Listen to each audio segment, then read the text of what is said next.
Hello Bhavnagar Shrimali સોની સમાજના શ્રીમાળી સોની દર્પણમાં આપનું હાર્દિક સ્વાગત છે। સોની દર્પણના આજના એપિસોડમાં ભાવનગર શહેરના વોરા બજાર ચોકસી મંડળના નવનિયુક્ત પ્રમુખની આજે મુલાકાત પર આવ્યા છીએ। આવો આજે આપણે મળીએ વોરા બજાર ચોકસી મંડળના નવનિયુક્ત પ્રમુખ શ્રી જયદીપભાઈ રેવલિયા। જયદીપભાઈ, આપના પરિચય સાથે આપે જે નવા હોદ્દેદારો નિયુક્તિ કરી છે તે બાબતે અને ચોકસી મંડળના આગામી પ્રોજેક્ટ અંગે સમાજને માહિતી આપો। જય શ્રી કૃષ્ણ। હું જયદીપ રેવલિયા। વોરા બજાર ચોકસી મંડળમાંની ગઈકાલે મિટિંગ થઈ, એમાં હું જયદીપ રેવલિયા તરીકે પ્રમુખ તરીકે નિમાયેલો છું અને ઉપપ્રમુખ તરીકે ભૂપેનભાઈ અને મંત્રી તરીકે યોગીભાઈ રેવલિયા અને ખજાનચી તરીકે મનીષભાઈ લંગાળિયા નિમાયેલા છે।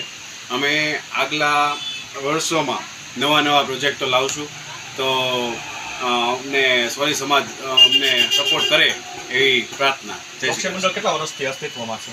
ચોકસી મંડળ 2004થી અસ્તિત્વમાં છે, એટલે કુલ ટોટલ અત્યાર સુધીમાં 22 વર્ષનું કાર્યકાળ છે। ચોકસી મંડળમાં ભૂતકાળમાં જે કાર્યક્રમો હતા એની રૂપરેખા આપો અને આગામી તમારા પ્રોજેક્ટો છે એમને અંગે સમાજને માહિતી આપો।